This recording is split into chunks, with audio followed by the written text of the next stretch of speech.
Welcome to the Voice of America in Korean. Direct from Washington, the voice of America, VOA.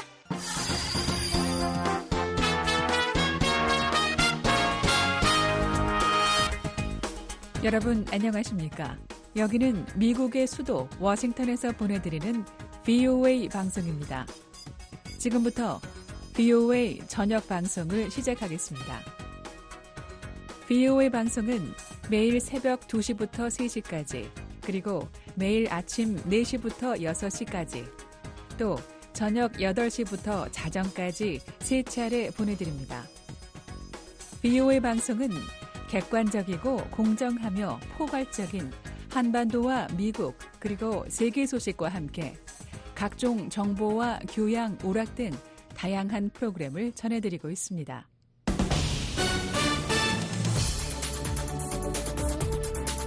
VOA 세계뉴스입니다. 레바논의 이슬람 무장단체 헤즈볼라는 오늘 이스라엘 정보기관 모사드 본부를 겨냥해 로켓 공격을 가했다고 밝혔습니다. 헤즈볼라는 이날 성명을 통해 이스라엘 수도 텔아비브 인근 모사드 본부에 로켓을 발사했다고 주장했습니다.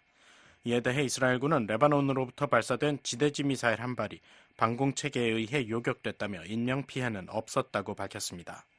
나다브 쇼샤니 이스라엘군 대변인은 레바논의 한 마을에서 발사된 이 미사일의 목표물은 확인할 수 없었다면서 미사일은 민간인 지역을 겨냥해 발사됐고 모사드 본부는 그 지역에 없었다고 말했습니다. 그러면서 헤즈볼라의 공격에 대응해 이스라엘 공군이 이날 레바논 남부 나파키엔의 미사일 발사 원점을 타격했다고 밝혔습니다. 한편 레바논 보건장관은 23일 아침부터 계속된 이스라엘군 공습으로 레바논에서 어린이 50명을 포함해 569명이 사망하고 1,835명이 부상했다고 말했습니다. 이스라엘과 레바논 무장단체 헤즈볼라 간 분쟁으로 영내 확전 가능성이 고조되는 가운데 이란 대통령이 국제사회에 양측 간 분쟁 종식에 힘써줄 것을 촉구했습니다. 마수드 페제시키안 이란 대통령은 이날 유엔 총회 연설에서 국제사회는 이스라엘이 대량 학살을 벌이는 가자지구에서의 영구 휴전과 레바논에서 이스라엘의 극단적 야만주의 종식을 즉각 이뤄내야 한다고 말했습니다.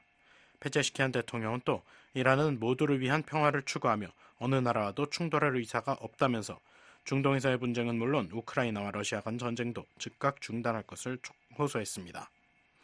한편 데니 데이넌 유엔 주재 이스라엘 대사는 이날 유엔 본부에서 기자들에게 레바논과의 분쟁과 관련해 이스라엘은 어디에서도 지상 침공을 개시하고 싶지 않으며 외교적 해법을 선호한다고 말했습니다.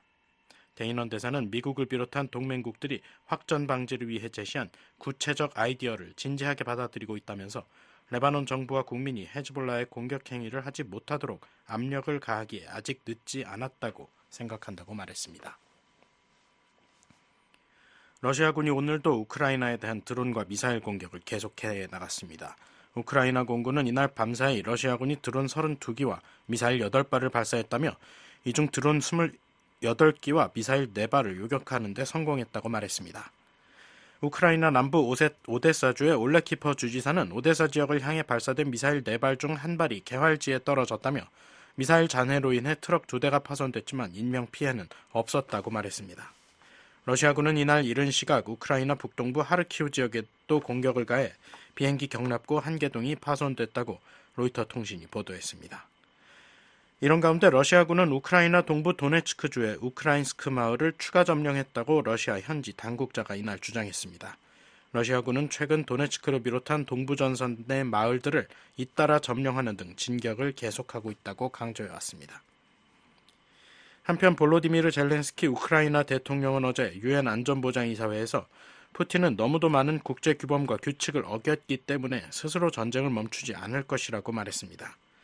이어 러시아와의 전쟁은 대화로 종료될 수 없으며 행동이 필요하다면서 우크라이나에 대한 지속적인 지원을 호소했습니다. 젤렌스키 대통령은 내일 조 바이든 대통령, 카멀라 해리스 부통령을 각각 만날 것으로 전해졌습니다. 안토니오 구테우스 유엔 사무총장은 중동, 우크라이나, 아프리카 등지에서 벌어지고 있는 분쟁의 종식에 국제사회가 적극 나설 것을 촉구했습니다. 구테우스 사무총장은 어제 미국 뉴욕 유엔 본부에서 열린 제79차 유엔 총회 연설에서 가자지구, 레바논, 우크라이나, 수단에서 벌어지고 있는 분쟁들을 언급하면서 분쟁의 책임자로서 면죄부를 받을 자격이 있다고 생각하는 국가와 단체들이 더욱 많아지고 있다고 지적했습니다. 이어 그들은 국제법을 짓밟을 수 있고 유엔 헌장을 위반할 수 있다면서 다른 나라를 침공하거나 자국민의 안위를 무시하는 이들에게 아무 일도 일어나지 않는 현실을 비판했습니다. 그러면서 이는 정치적 변명의 여지가 없는 문제이며 도덕적으로도 용납할 수 없다고 강조했습니다. 구테레스 사무총장은 특히 최근 이스라엘과의 전면전 위기에 직면한 레바논이 벼랑 끝에 서 있다면서 레바논 국민과 이스라엘 국민 그리고 전 세계의 국민들은 레바논이 또 다른 가자지구가 되도록 내버려둘 여유가 없다고 말했습니다. 아울러 이스라엘과 하마스 간 전쟁과 2년 넘게 계속되고 있는 우크라이나와 러시아 간의 전쟁, 북아프리카 국가 수단에서 계속되는 정부군과 저항군 간의 내전 등을 언급하면서 전 세계에서 지정학적 분열이 계속 심화하고 있다고 지적했습니다. 그럼에도 이들 문제는 해결될 수 있다면서 유엔 헌장과 국제법, 유엔 결의에 근거한 정의로운 평화를 위해 국제사회가 적극 나서줄 것을 구테레스 총장은 촉구했습니다. VOA 세계뉴스 김시영입니다.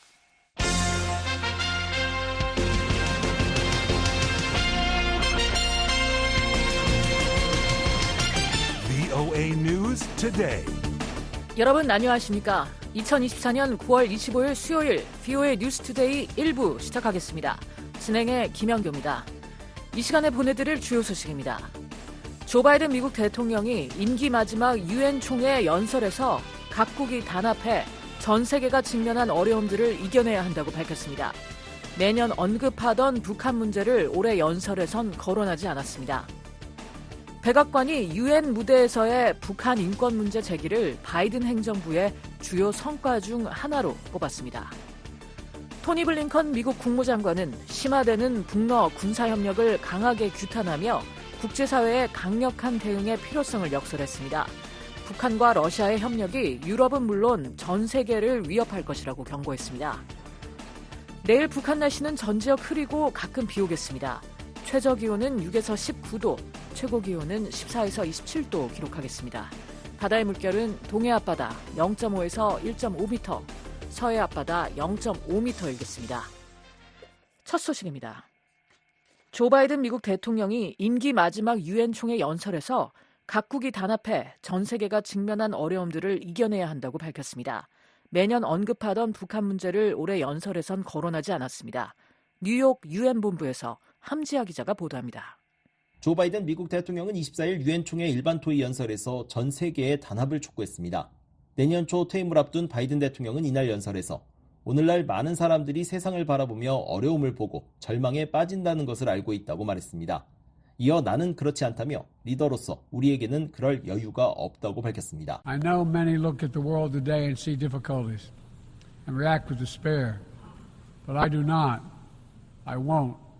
바이든 대통령은 나는 우크라이나에서 가자지구, 수단 등 전 세계가 직면한 어려움을 잘 알고 있다면서 전쟁과 기아, 테러, 잔혹성, 기록적인 난민 발생, 기후변화, 민주주의 위기, 사회의 갈등, 인공지능의 잠재력, 그리고 이를 통한 심각한 위험 등을 지적했습니다. 이어 하지만 내가 본 모든 것, 그리고 지난 수십 년 동안 우리가 함께 해온 모든 것으로 인해 나는 희망을 가지고 있다면서 나는 앞으로 나아갈 길이 있다는 것을 알고 있다고 강조했습니다. 바이든 대통령은 우리의 과제이자 시험은 우리를 하나로 묶어주는 힘이 우리를 갈라놓는 힘보다 더 강하다는 것과 우리가 매년 이곳에 모여 지켜온 파트너십의 원칙이 다시 한번 도전에 직면했을 때 이를 견뎌낼 수 있는지를 확실히 하는 것이라고 말했습니다. Our test is to make sure that the forces holding us together are stronger than those. 또한 나는 우리가 세계 역사에서 또 다른 변곡점에 서 있다고 믿는다면서도 오늘 우리가 내리는 결정이 앞으로 수십 년 동안 우리의 미래를 결정할 것이라고 밝혔습니다. 그러면서 우리는 우리를 하나로 묶는 원칙을 지지하고 침략에 맞서 굳건히 서 있으며 오늘날 격화하고 있는 분쟁을 종식시키고 기후변화와 기아 질병과 같은 전 지구적 도전에 맞서 싸운다고 강조했습니다. 이날 바이든 대통령은 우크라이나를 침공한 러시아를 강하게 비난하기도 했습니다. 그러면서 우크라이나에 대한 지원을 계속하겠다는 입장을 확인했습니다. 또한 푸틴의 전쟁이 이미 핵심 목표에서 실패했다며 우크라이나는 여전히 자유로운 나라로 남아있고 북대서양 조약기구 나토는 그 어느 때보다 강하고 단결해 있다고 말했습니다. 그 밖에 바이든 대통령은 연설에서 이스라엘과 하마스, 레바논 등 중동 내 분쟁과 중국과의 경쟁 문제, 이란의 핵무기 개발, 베네수엘라와 수단 관련 사안 등을 언급했습니다. 그러나 북한은 단 한 번도 거론하지 않았습니다. 바이든 대통령이 유엔 총회 연설에서 북한을 언급하지 않은 것은 이번이 처음입니다. 앞서 바이든 대통령은 취임 첫 해인 2021년 일반 토의 연설에서 한반도의 완전한 비핵화를 위해 진지하고 지속적인 외교를 추구한다는 메시지를 내놨습니다.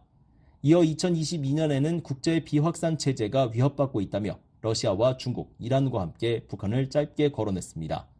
또 지난해엔 미국은 북한의 지속적인 유엔 안보리 결의 위반을 규탄한다면서도 우리는 한반도의 비핵화를 위한 외교에 전념하고 있다고 말했었습니다. 이날 바이든 대통령의 연설은 약 24분간 진행됐습니다. 바이든 대통령은 관례에 따라 루이스 이나시우 룰라 다시우바 브라질 대통령에 이어 두 번째 연설자로 나섰습니다. 유엔 총회 회의장에 모인 각국 정상과 대표 등은 바이든 대통령의 연설을 들으며 종종 박수로 화답하기도 했습니다. 북한에선 김성 유엔 주재 대사를 포함한 3명의 인사가 자리했습니다. 하지만 바이든 대통령의 연설 후반부엔 한 명의 대표만이 남았습니다. 제79차 유엔 총회 일반 토의는 24일부터 30일까지 진행됩니다. 올해는 194개 나라가 연설에 나서며 이 중 미국을 비롯한 74개 나라는 정상급 인사가 직접 연단에 오릅니다. 첫날인 이날은 미국 외에 터키와 스위스, 카타르, 베트남 정상 등이 연설자로 나섰습니다.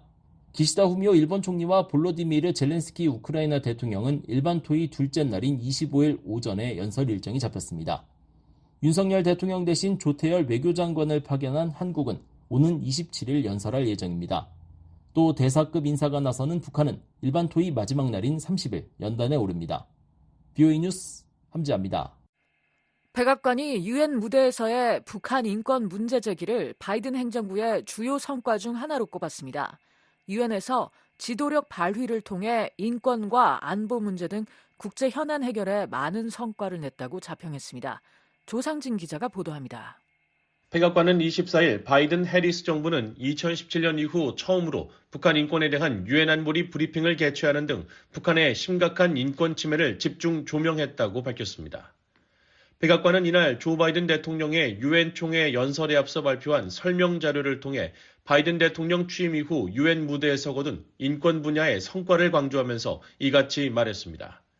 유엔 안보리는 지난 2014년 북한 인권 조사위원회 COI 보고서 발표 이후 4년간 북한 인권 상황을 조명하는 회의를 공개적으로 개최했지만 2017년 12월을 끝으로 공개 회의를 열지 못했습니다. 그러다가 지난해 8월 미국 등의 요청으로 6년 만에 북한 인권 상황을 다룬 공개 회의가 다시 개최됐고 지난 6월에 공개 브리핑이 2년 연속 열렸었습니다. 린다 토머스 그린필드 유엔 주재 미국 대사는 지난 6월 10일 뉴욕 유엔 본부에서 열린 북한 인권 안보리 공개 회의에서 인권과 평화 및 안보와의 상관관계가 북한보다 더 잘 드러나는 곳은 없다면서 북한의 열악한 인권 현실을 지적했습니다. Nowhere in this nexus is it more salient than in the DPRK, where substantial evidence and documentation. 그러면서 문서에 담긴 상당한 증거는 북한 정권의 주민 학대와 불법적인 대량 살상 무기 및 탄도미사일 프로그램에 대한 투자가 직접적으로 연관되어 있다는 사실을 보여준다고 비판했습니다. 또한 백악관은 설명 자료에서 바이든 정부가 유엔 무대를 활용해 중국 내 위구르족에 대한 인권 침해 관련 보고서 발표를 촉구했으며 러시아 인권 특별 보고관직을 신설하고 러시아 인권조사위원회를 구성했다고 강조했습니다. 한편 백악관은 바이든 행정부가 유엔 무대에서 국제 평화 및 안보에 대한 위협에 대응하는 데도 많은 노력을 기울여왔다고 강조했습니다. 특히 러시아가 2022년 우크라이나를 전면 침공한 이후 유엔에서 우크라이나 주권에 대한 지지를 구축하고 러시아에 책임을 물렸으며 유엔 총회에서 141개 나라를 규합해 러시아의 국제법 위반을 규탄한 것을 그 사례로 들었습니다. 또한 러시아의 유엔 인권이사회 퇴출을 주도하고 러시아 인사들이 유엔 고위직에 임명되는 것을 막음으로써 러시아를 국제 무대에서 고립시켰다는 점도 강조했습니다. 아울러 지난해 10월 7일 이스라엘에 대한 하마스의 끔찍한 테러 공격 이후 유엔 안보리에서 이스라엘의 방어권을 옹호하고 인질 석방을 요구했으며 가자 지구에 대한 인도적 지원을 늘릴 것을 촉구하고 지원 개선을 위한 새 유엔 메커니즘 설립을 주도한 것을 바이든 행정부의 주요 외교적 성과로 꼽았습니다. 그러면서 지정학적 도전이 증가하고 세계적인 요구가 점점 커지고 있는 시기에 유엔에서의 강력하고 효과적인 미국의 지도력은 그 어느 때보다 중요하다고 강조했습니다. 이처럼 바이든 행정부가 인권 문제 제기와 러시아 침공 대응 및 중동 갈등 조율 등을 유엔 무대에서 주요 성과로 제시하고 있지만 이에 대한 비판도 있습니다. 특히 바이든 행정부 출범 이후 북한 인권 상황을 계속 악화됐지만 북한 인권 특사 임명이 지연되면서 미국 정부가 국제 무대에서 강력한 목소리를 내는데 어려움을 겪어왔다는 지적이 미국의 인권 전문가들을 중심으로 제기된 바 있습니다. 또 트럼프 전 대통령은 앞서 지난 6월 바이든 대통령과의 대선 첫 TV 토론회에서 우크라이나와 중동 지역의 분쟁을 거론하며 바이든 대통령이 너무 나약한 대응을 하고 있다고 비판했습니다. These are wars that will never end with him. He will drive us into World War III, and we're closer to World War III than anybody can imagine. 트럼프 전 대통령은 이들 전쟁은 바이든 대통령 아래선 결코 끝나지 않을 것이라고 주장했습니다. VOA 뉴스 조상진입니다.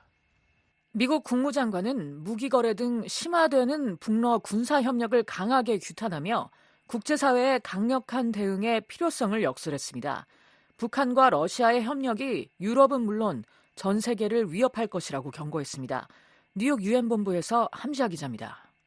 토니 블링컨 미국 국무장관은 유엔 안전보장이사회가 우크라이나에 대한 푸틴의 전쟁을 종식시키기 위해 북한과 이란에 대한 러시아의 협력 강화에 대응해야 한다고 말했습니다.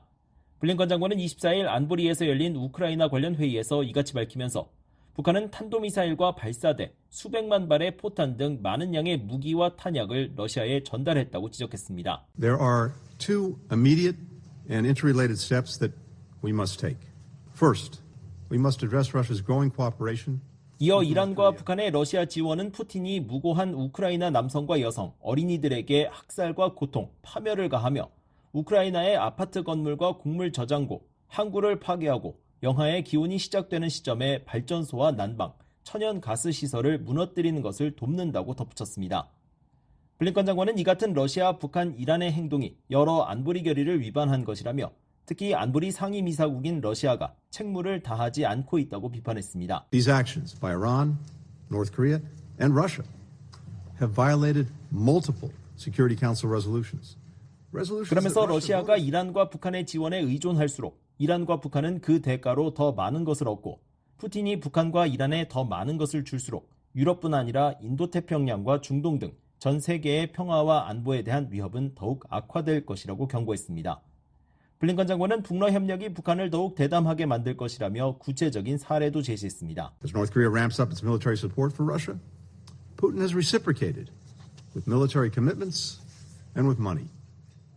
최근 두 나라는 어느 한쪽이 침략당할 경우 군사 지원을 제공하기로 약속한 조약을 부활시켰고 지난 3월엔 러시아가 거부권을 행사하면서 북한 정권의 핵과 탄도미사일 프로그램을 감시해온 유엔 전문가 패널의 활동을 종료시켰다는 것입니다. 또한 러시아 은행들은 북한이 제재를 회피하고 불법 무기 프로그램에 더 많은 자금을 확보할 수 있도록 돕고 있다며 이 모든 것은 2022년 이후 150회 이상의 탄도미사일 실험을 실시하고 한국과 일본, 그 외 나라를 전멸시키겠다고 일상적으로 위협하는 북한 정권을 위한 일이라고 블링컨 장관은 비판했습니다. 최근 미국은 러시아와 우크라이나 전쟁 문제를 논의하는 자리에서 북러 협력을 거론하며 이에 대한 국제사회의 단합된 대응을 촉구하고 있습니다. 또한 북한이 러시아에 제공한 구체적인 무기 규모를 공개하며 압박 수위를 높이고 있습니다.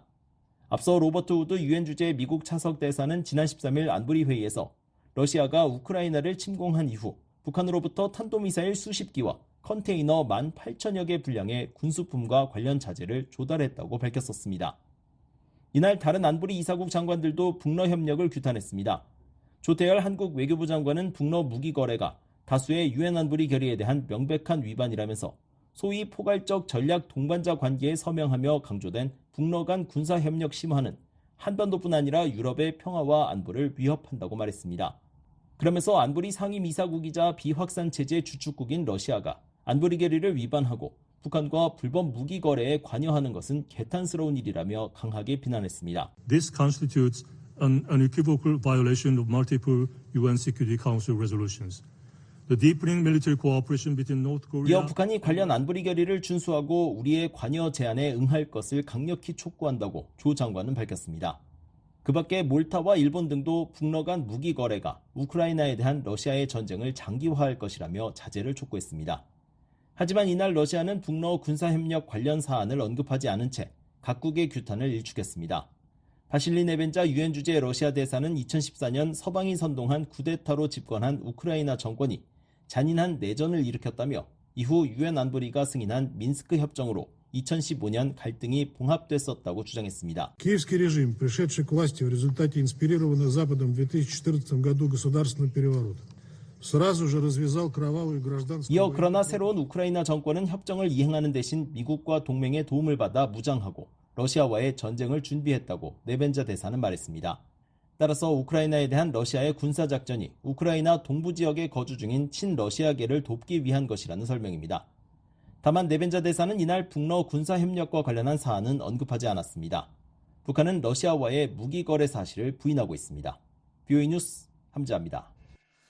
미국과 영국, 프랑스 등 주요 7개국 G7 외교 장관들이 북한의 핵과 미사일 프로그램 확장을 강하게 규탄했습니다.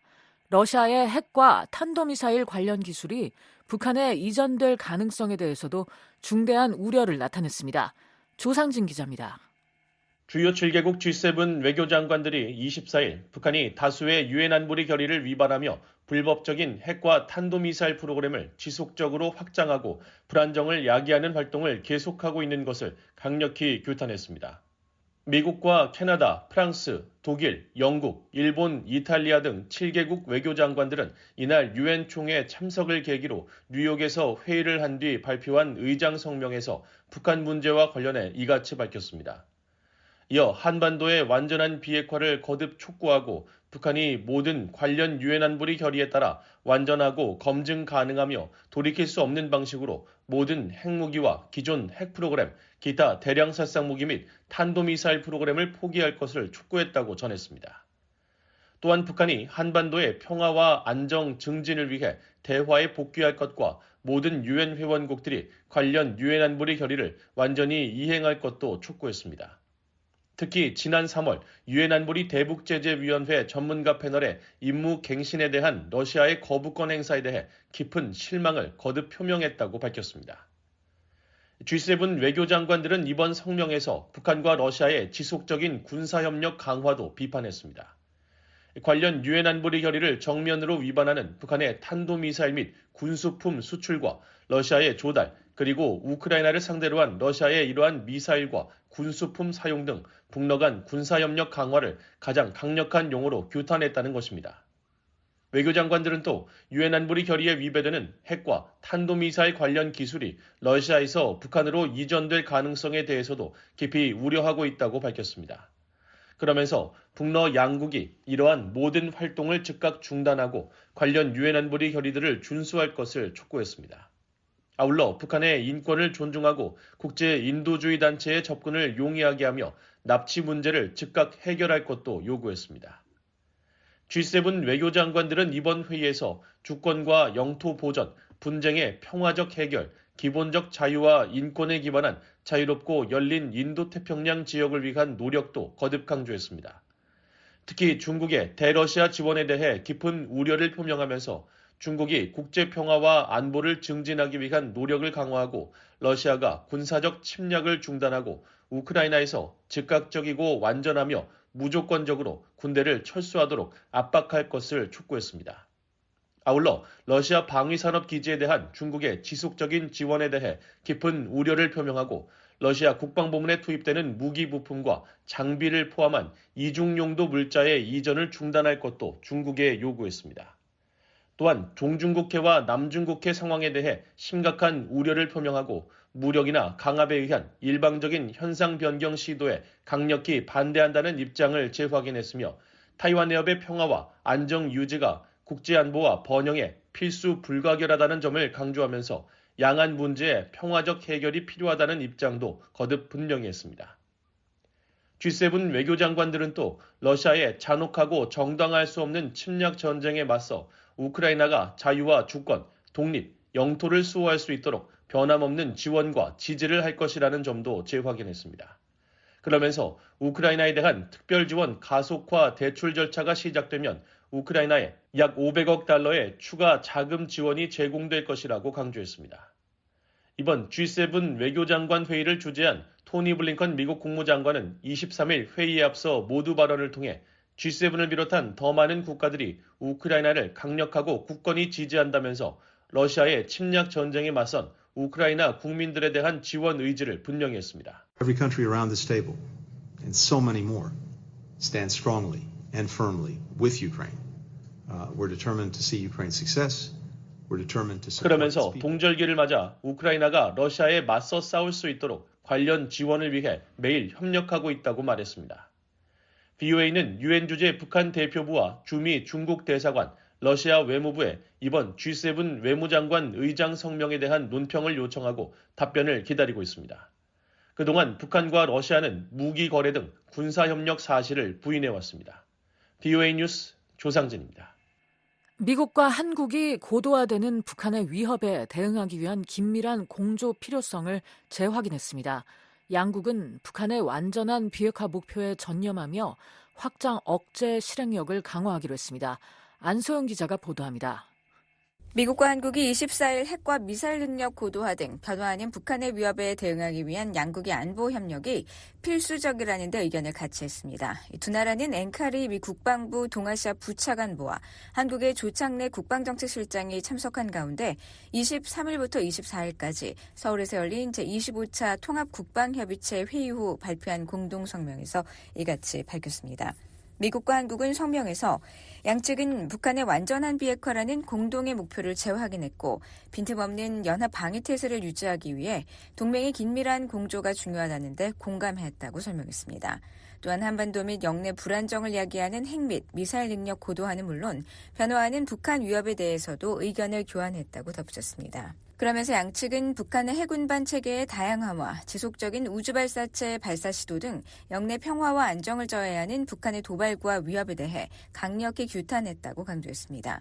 또한 양측은 지난해 미한 정상의 워싱턴 선언 이후 미한 일체형 확장 억제 강화 노력을 높이 평가하는 한편 북한의 위협에 대비해 정보 공유, 협의 체계, 공동 기획, 공동 실행 등 분야별 확장 억제 실행력을 지속 강화해 나가기로 했다고 밝혔습니다.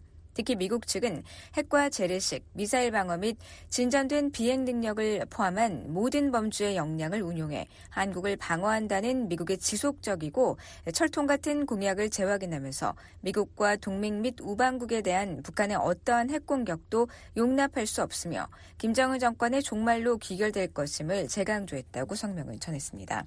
또한 양측이 양국의 모든 역량이 동맹의 연합방위 태세에 기여할 것임을 재확인했다고 덧붙였습니다. 아울러 양측은 북한의 오물풍선 살포행위가 지속되고 있다는 데 깊은 우려를 표명했다고 밝히고 서북 도서 및 북방 한계선 일대에서의 위협행위, 사이버, 전자기 공격 등 본격화하는 북한의 회색지대 도발에 대해서도 긴밀하게 조율된 대응이 필요하다는 데 공감했다고 강조했습니다. 그러면서 양측은 NLL이 지난 70여 년간 군사력을 분리하고 군사적 긴장을 예방하는 효과적 수단이었다는 점에 주목하고 한국 측은 북한의 NLL의 실질적 가치를 인정하고 이를 준수할 것을 촉구했다고 부연했습니다. 또한 미국과 한국은 포괄적 전략적 동반자 관계에 관한 조약을 체결한 북한과 러시아 간 군사협력에 대해서도 의견을 교환했습니다. 양측은 특히 유엔 안보리 결의를 위반하는 러시아와 북한 간 불법 무기 거래, 첨단 기술 이전 동향에 대해 심각한 우려를 표명하고 국제사회와 긴밀히 공조에 대응해 나가기로 했다고 했습니다. 그러면서 양측은 중국과 러시아를 포함한 국제사회가 모든 유엔 안보리 결의를 완전히 이행하는 것이 중요하다는 점을 재확인하고 이 같은 노력이 북한의 완전한 비핵화를 뒷받침한다는 점을 공감했다고 성명을 덧붙였습니다. 이와 함께 미한 대표들은 조건에 기초한 전작권 전환 계획의 추진 현황도 점검했습니다. 공동성명은 양측이 전작권 전환에 요구되는 올해 능력 및 체계에 대한 공동평가 추진 현황에 대한 의견을 교환하고 전작권 전환을 체계적이고 안정적인 방식으로 추진해 나가기로 했으며 동맹의 연합방위 태세를 강화하기 위한 양국의 공약을 재확인했다고 설명했습니다. 아울러 앙카리 부차관보와 조창래 국방정책실장은 제25차 키드 회의가 국가나 미한동맹의 결속력을 재확인하고 미한동맹 국방 비전에 따른 동맹협력을 강화하기 위한 지침을 제공했다는 점에 공감했다고 전했습니다.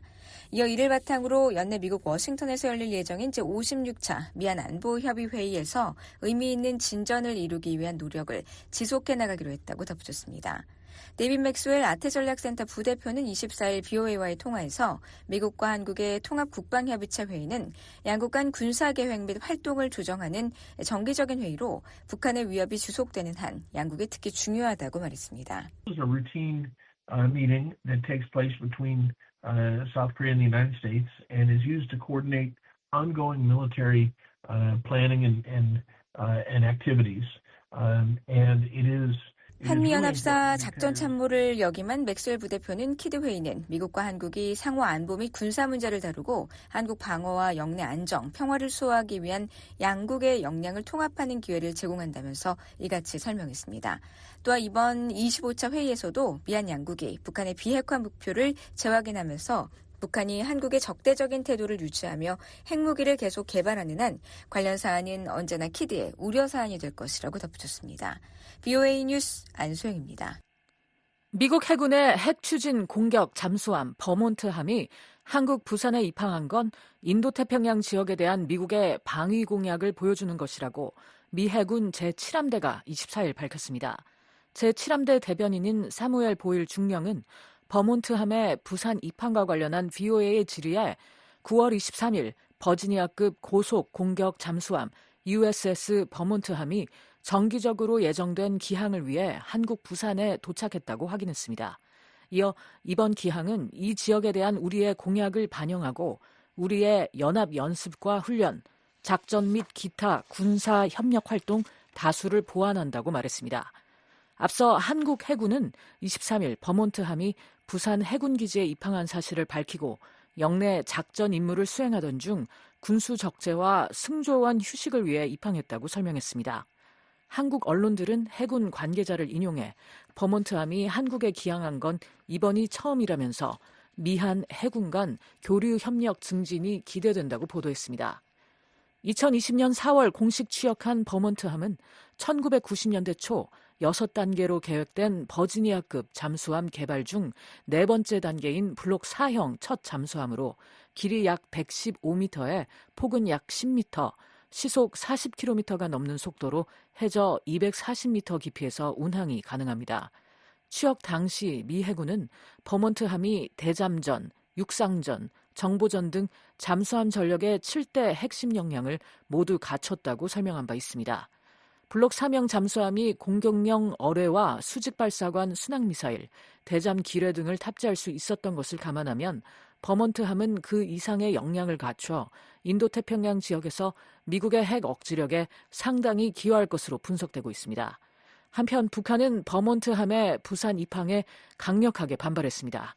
김정은 북한 국무위원장의 동생인 김여정 노동당 중앙위 부부장은 23일 담화를 통해 미 항공모함이 계류하곤 하던 부두에 핵 잠수함이 출현한 것이라면서 2020년에 취역한 이래 공개적으로 모습을 드러내본 적이 거의 없는 이 최신 핵 잠수함이 사상 처음으로 부산 작전기지에 나타난 것을 결코 유람 항행으로 볼 수 없다고 말했습니다. 이어 국가의 안전이 미국의 핵 위협 공갈에 상시적으로 노출돼 있다며 우리의 핵전쟁 억제력은 질량적으로, 지속적으로 그리고 한계 없이 강화돼야만 하는 것이라고 주장했습니다. BOA는 미국 국무부와 국방부에 북한의 이 같은 주장에 대한 논평을 요청하고 답변을 기다리고 있습니다. 김정은 북한 국무위원장의 여동생인 김여정 노동당 부부장이 미국 핵 추진 잠수함의 부산 입항을 비난하는 담화를 냈습니다. 북한 외무성 대변인도 쿼드 정상회의 결과에 반발하는 담화를 발표했습니다. 서울의 김환영 기자 연결해 담화들의 내용과 이딴 발표 배경 등에 대해 알아보겠습니다. 김환영 기자. 네, 서울입니다. 네, 김여정 북한 노동당 부부장의 담화 내용부터 전해주시죠. 김여정 부부장은 24일 대외관용 조선중앙통신을 통해 담화를 내고 미국 핵추진 잠수함 버몬트함의 부산 입항에 반발하며 핵 능력을 한계 없이 강화할 것이라고 위협했습니다. 김 부부장은 미국이 지역에서 각종 크고 작은 군사 블록들을 조작하면서 조선반도와 그 주변 지역에 핵 전략 자산을 총투사하고 있다고 비난했습니다. 담화는 국가수반의 직속 독립정보기관인 항공우주정찰소가 지난 23일 10시 3분 10초 한국 부산항의 상시 주목 대상인 어느 한 부두에서 이상 물체를 포착했다고 공개했습니다. 김 부부장은 핵 추진 잠수함 입항이 결코 공포의 대상이 될 수 없다며 미국의 전략 자산들은 조선반도 지역에서 자기의 안식처를 찾지 못할 것이고 우리는 한국의 모든 항과 군사기지들이 안전한 곳이 못 된다는 사실을 계속해 알리도록 할 것이라고 위협했습니다. 그는 국가의 안전이 미국의 핵 위협 공갈에 상시적으로 노출돼 있기에 외부로부터 각이한 위협에 대응하고 견제하기 위한 우리의 핵 전쟁 억제력은 한계 없이 강화돼야만 하는 것이라고 강조했습니다. 김 부부장의 이번 담화는 미국을 겨냥한 메시지로 보이는데요. 최근 북한의 대미 메시지가 많아지는 추세인데 그 배경은 뭘까요? 북한은 이달 들어 신형 대륙간 탄도미사일 개발을 시사하는 바퀴 12축짜리 이동식 발사대 사진과 농축 우라늄 생산기지를 공개했고 초대형 전술 탄도미사일 화성포-11-4.5와 개량형 전략 순항 미사일을 시험 발사했습니다. 무엇보다 김정은 국무위원장이 북한 정권 수립일인 지난 구구절 연설에서 핵무기 수의 기하급수적 증대를 강조한 데 이어 이번에 김 부부장이 핵능력의 한계 없는 강화를 밝힌 것은 11월 대선을 앞둔 미국의 자신들에 대한 관심을 환기시키고 향후 미국 새 행정부와의 대결과 대화를 모두를 준비하고 있다는 신호를 보내고 있다는 분석입니다. 한국 정부 산하 국책연구기관인 통일연구원 박형중 박사입니다. 김여정 담화의 내용을 보면은 우리가 미국의 전략자산에 대해서 대응할 능력이 있다라고 하는 거를 과장해서 과시하고 있고, 그다음에 이제 전체적으로 일종의 심리적인 위협 에스컬레이션이라고 해야 되나? 이런 큰 기획이 있을 것 같아요. 앞으로도 북한 나름대로 모종의 계획을 짜놓지 않았겠나 하는 생각이 들거든요. 북한이 이번 담화에서 항공우주정찰소라는 생소한 기관을 공개하고 미국 핵추진 잠수함 포착 시점을 구체적으로 적시한 것도 특이한데요. 이건 어떤 의미가 있는 건가요? 북한이 이번에 공개한 항공우주정찰소는 북한이 작년에 쏘아올린 군사정찰위성 만리경 1호의 감시와 정찰 정보를 분석하는 기관으로 추정됩니다. 또 북한이 이번 담화에서 핵 잠수함 포착 시간을 초 단위까지 명시한 것은 북한이 한국 내 항구 등 주요 지점들에서 일어나는 일거수일투족을 위성으로 감시하고 있다고 주장하려는 의도라는 관측입니다. 전문가들은 북한이 항공우주 정찰소를 공개한 것은 자신들의 취약했던 정찰 능력 향상을 대내외에 과시하고 해당 분야에 대한 최고 지도자 차원의 관심과 집중 투자 그리고 위성 투자 의지를 드러낸 것으로 보고 있습니다. 경남대 극동문제연구소 이물출 교수입니다. 북한은 대륙간 탄도미사일뿐만 아니라 다양한 이 전략 전술 무기를 제대로 사용을 하기 위해서는 정찰 위성이 뒷받침 안 되면 안 된다고 보고 있기 때문에 이거는 어떤 식으로든 관철시킬 그런 목표로 인식을 해야지 군사 정찰 위성을 더 이상 발사하지 않고 다른 수단으로 대체한다. 이거는 지금 단계에서는 좀 생각하기 쉽지 않은 그런 문제라고 보거든요. 김 기자, 그런데 북한의 만리경 1호에 대해선 카메라 해상도 등에서 정찰 위성으로서의 가치가 없다는 평가도 있지 않았습니까? 이번 담화 내용을 보면 액면 그대로 믿을 수 있는 걸까요? 한국 군당국은 김 부부장의 담화가 상당히 과장된 내용을 담고 있다고 보고 있습니다. 그 근거로 북한 매체들이 김 부부장의 담화를 보도하면서 위성 촬영 사진 같은 직접적인 증거를 제시하지 않은 점을 꼽았습니다. 한국군은 지난해 5월 북한이 발사에 실패했던 만리경 1호를 인양했는데 위성엔 지상 관측을 위해 상용 디지털 카메라를 탑재했던 것으로 알려졌습니다.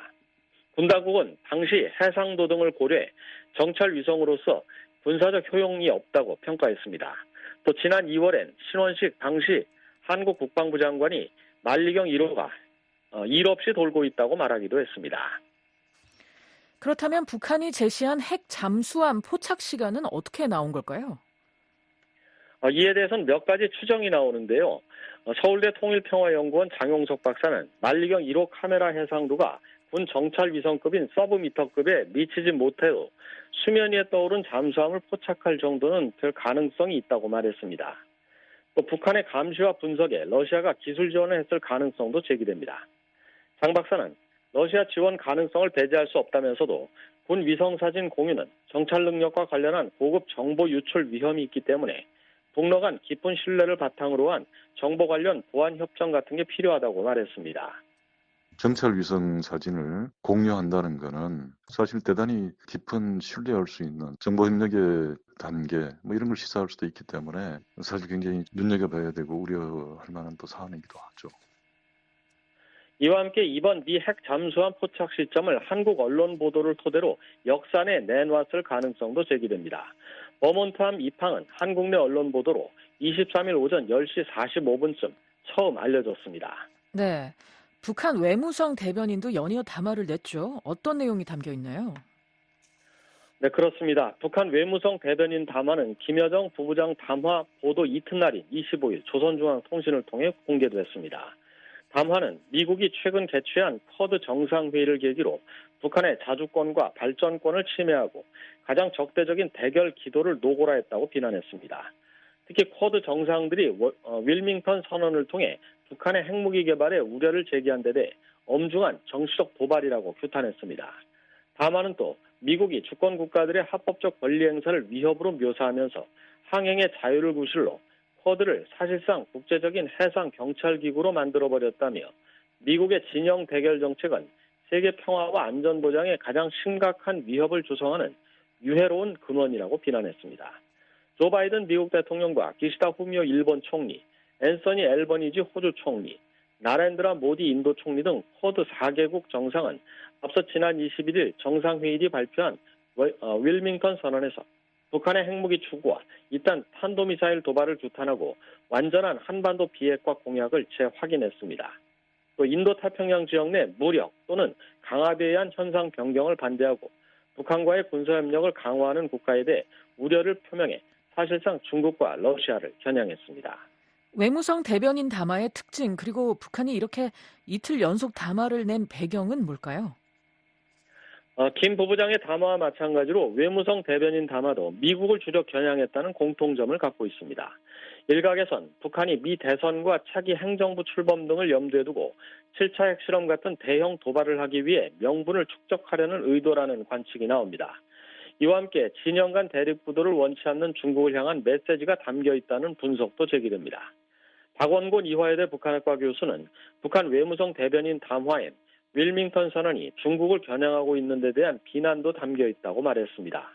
북한이 계속 원하는 진영주의. 지금 중국한테 봐라. 중국이 아무리 진영주의 반대하고 신냉전 반대한다 하더라도 이렇게 쿼드 같은 거 만들어갖고 진영을 구축하는 건 미국인데 중국 니네는 언제까지 이거 반대한다고 얘기만 할 거냐. 그러니까 북중러 진영 꾸리자, 스크럼 짜자 그 얘기를 계속하고 있다고 판단이 되고. 장용석 박사는 중국과 러시아에 대한 미국 등 서방 진영의 압박에 지속적으로 반발 메시지를 발신하면서 반서방 진영 내에서의 자신의 위상을 높이려는 의도가 깔려 있다고 말했습니다. 서울에서 VOA 뉴스 김환영입니다.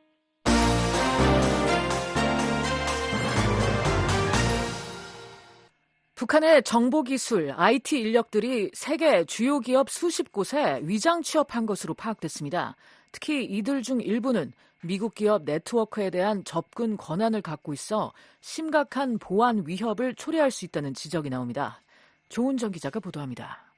구글 산하 사이버 보안 업체 맨디언트의 찰스 카마칼 최고 기술 책임자는 24일 세계 주요 기업들이 북한 정보기술 IT 인력의 위장 취업 문제에 경각심을 가져야 한다고 경고했습니다. 카마칼 최고 기술 책임자는 이날 VOA에 보낸 성명에서 북한 IT 인력들을 실수로 고용한 포춘 100대 기업 수십 곳과 얘기를 나눴다며 이같이 밝혔습니다. 이어 북한 IT 노동자들은 종종 여러 조직에서 동시에 여러 직업을 가지고 있다며 종종 생산 시스템에 대한 고급 접근 권한이나 애플리케이션 소스 코드를 변경할 수 있는 권한을 가진다고 밝혔습니다. 그러면서 이들이 접근 권한을 사용해 사내 시스템이나 소프트웨어에 백도어, 비인가 접근 경로를 심을 수 있다며 모든 포춘 100대 기업은 이 문제에 대해 고민해야 한다고 말했습니다. 포춘 100대 기업은 미국 경제 전문지 포춘이 발표하는 매출액 순위 세계 100위 안에 드는 대기업입니다. 앞서 맨디언트는 23일 발표한 북한 IT 종사자 위협 완화하기라는 제목의 보고서에서 북한 IT 인력들이 훔친 신원을 사용해 서방 기업, 특히 미국 기술 분야 기업에서 수익성 높은 일자리를 확보하는 임무를 가지고 있다고 지적했습니다. 그러면서 북한 IT 인력들이 북한 정권을 위한 수익 창출, 특히 제재를 회피하고 대량 살상 무기 WMD와 탄도미사일 프로그램에 자금을 조달하기 위해 북한 국적이 아닌 사람으로 위장해 다양한 산업 분야의 기업에 취업하고 있다고 밝혔습니다. 또 북한 IT 인력은 현재에도 여전히 활발하게 활동하며 지속적인 위협을 가하고 있다며 일부 소식통은 이러한 활동이 2018년으로 거슬러 올라가는 것으로 보고 있다고 전했습니다. 맨디 헌트는 위장 취업을 시도하는 북한 IT 인력이 전통적인 중앙 집중식 위협 그룹이 아니다라며 북한 정부가 파견한 개인들로 구성돼 있고 주로 중국과 러시아에 거주하고 있으며 아프리카와 동남아시아에도 소수의 인원이 있다고 밝혔습니다. 그러면서 이들 IT 인력은 급여 등 금전적 이득, 사내 네트워크에 대한 장기적인 접근 권한 유지, 잠재적 스파이 활동 또는 파괴적인 활동을 목표로 하고 있다고 분석했습니다. 맨디 헌트는 북한 IT 인력이 이력서에 북미 이외의 국가, 주로 싱가포르, 일본, 홍콩과 같은 국가의 대학 졸업증을 제시한다고 전했습니다.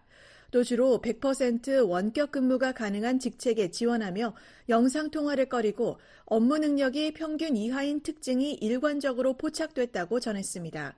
또 북한 IT 인력이 훔친 신원과 관련된 위치를 거주지로 기입하고 거주지와 다른 장소로 노트북 배송을 요청하곤 한다고 설명했습니다. 또 노트북 농장에 원격으로 접속하며 여러 원격 관리 도구를 활용한다고 덧붙였습니다.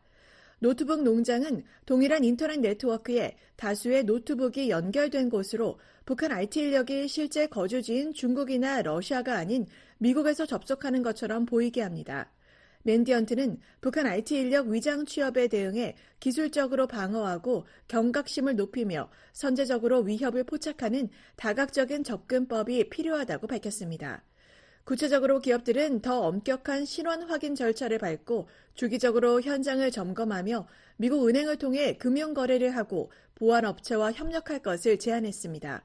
맨디 헌트는 과거의 성공과 북한 정권이 사이버 활동에 의존하고 있다는 점을 고려할 때 전 세계 기업을 겨냥한 정교한 공격과 침입이 계속적으로 급증할 것으로 예상된다고 밝혔습니다.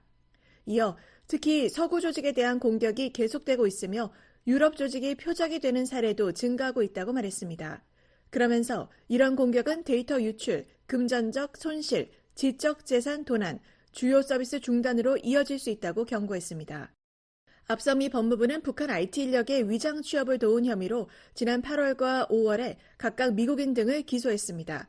또 미 국무부와 연방수사국 FBI, 한국 외교부와 경찰청, 국가정보원은 지난해 10월 합동주의보를 내고 북한 IT 인력들의 새로운 취업 수법 등을 지적하면서 미국 기업들의 주의를 당부한 바 있습니다. VOA 뉴스 조은정입니다. 북한이 한국에서 개성공단으로 향하는 도로를 여러 겹의 방벽으로 봉쇄한 것으로 나타났습니다. 북한이 올해 2월을 전후에 방벽을 세운 것으로 추정됩니다. 함지아 기자입니다. 한국 경기도 파주와 개성공단을 잇는 경의선 도로가 대형 방벽에 막힌 것으로 나타났습니다. 플래닛랩스가 지난달 촬영한 고화질 위성사진에선 경의선 북한 쪽 구간을 막고 있는 3개에서 4개의 커다란 벽을 볼 수 있습니다. 벽은 약 15m 간격으로 세워져 있습니다. 또 각 벽은 도로의 한쪽 끝에서 반대쪽을 완전히 막는 구조로 만들어져 있습니다. 도로의 폭이 20m인 점으로 볼 때 벽의 크기도 최소 20m인 것으로 추정됩니다. 다만 위성사진의 특성상 정확한 높이는 측정이 불가능합니다. 방벽이 세워진 곳은 남북 군사 분계선을 기준으로 북쪽 약 320에서 350m 지점입니다.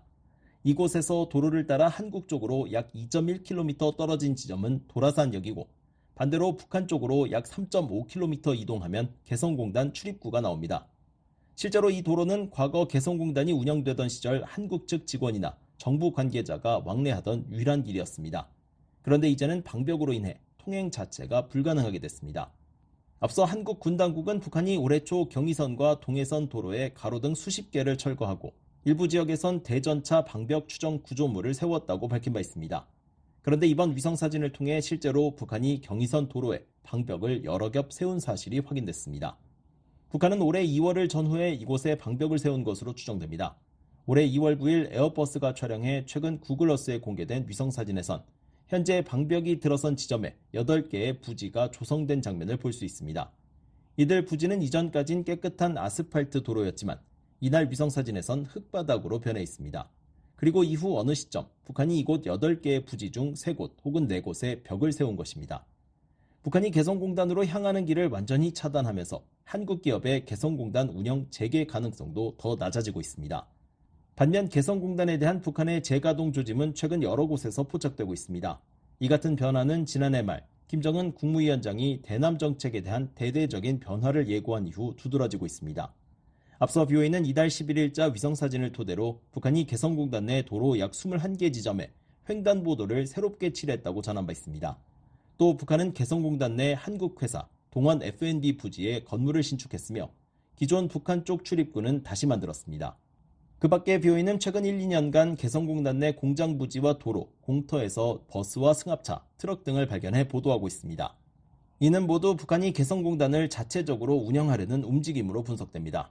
개성공단은 남북교류 활성화를 목적으로 지난 2005년 가동을 시작했으며 이후 120여 개 한국 기업체가 입주해 최대 5만 명에 이르는 북한 근로자를 고용하기도 했습니다. 그러나 2016년 2월 한국 정부는 북한의 핵과 장거리 미사일 시험 등을 이유로 공단 가동 중단을 결정했습니다. 이후 북한은 한국 측 자산에 대한 전면 동결을 선언했으며 지난 2020년 한국 탈북민 단체의 대북 전단 살포를 문제 삼으며 공동 연락사무소와 종합지원센터를 폭파했습니다. BOA 뉴스 함지아입니다.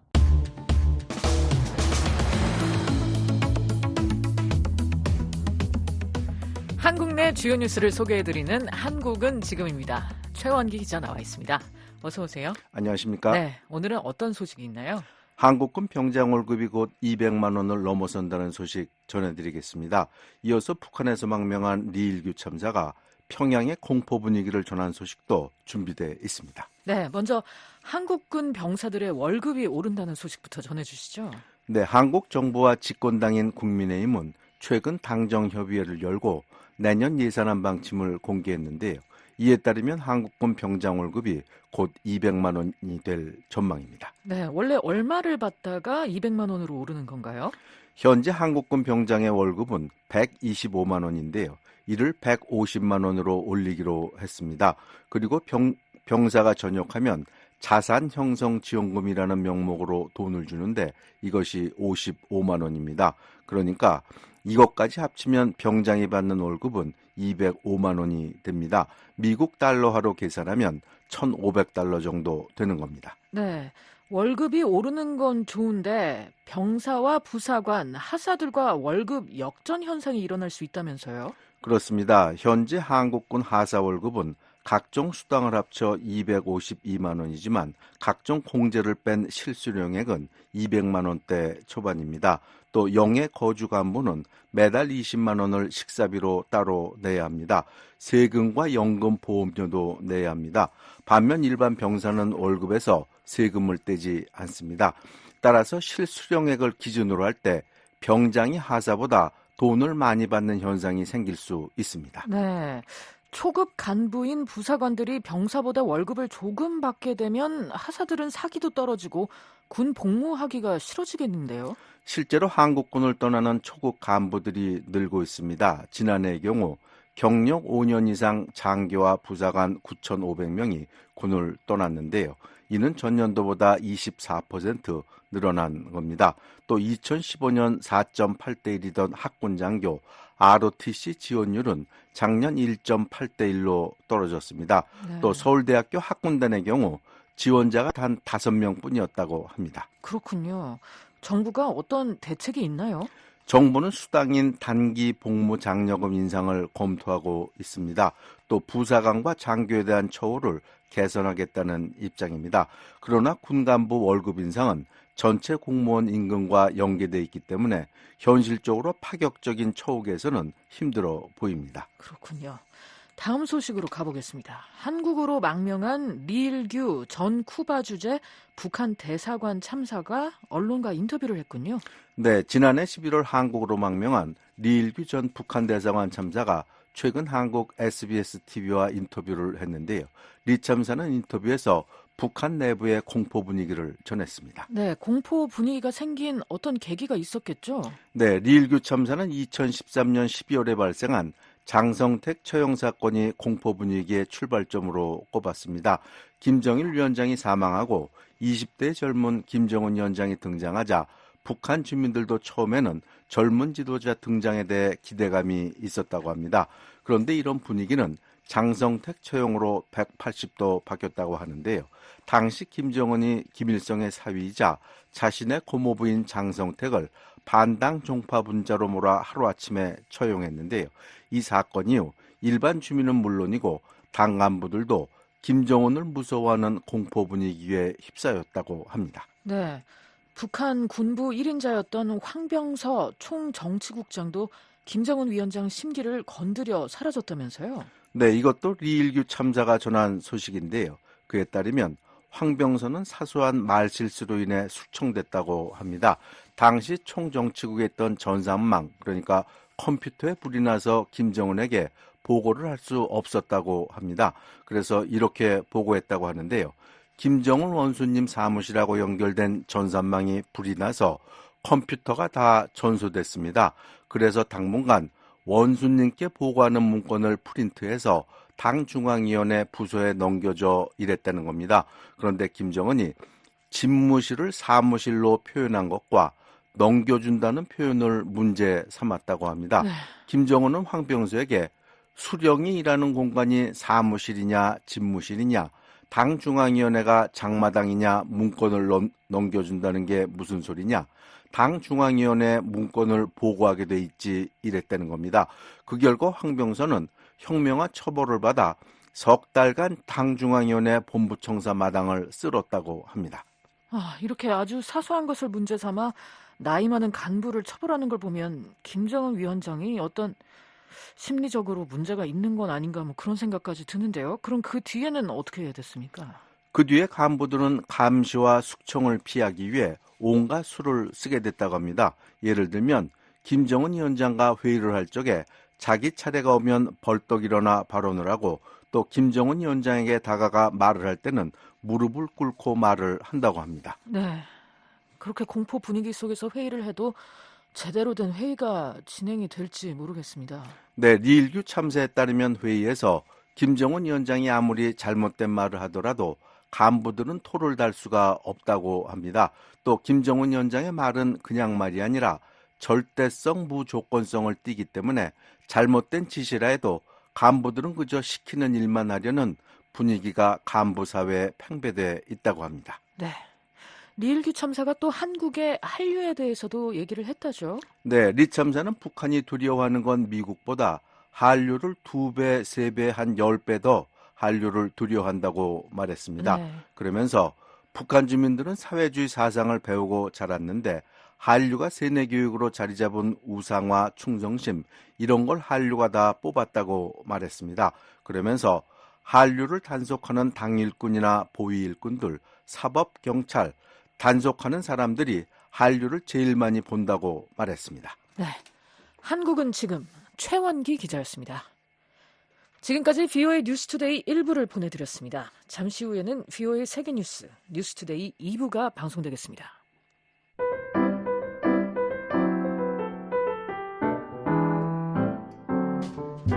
매일 새벽과 아침에 청취 가능한 VOA 방송 주파수 안내입니다. VOA 새벽 방송은 매일 새벽 2시부터 3시까지 중파 1566kHz로 들으실 수 있습니다. 또 아침 방송은 매일 새벽 4시부터 6시까지 2시간 동안 단파 5875, 7365, 7465kHz로 보내드립니다. VOA 방송은 인터넷으로 접속하면 다시 듣기와 방송 원고 보기, 실시간 방송 청취가 가능합니다. 또 각종 뉴스와 보이는 라디오, 그 밖에 다양한 영상물도 시청할 수 있는 인터넷 웹사이트 주소는 www.voakorea.com입니다. www.voakorea.com입니다.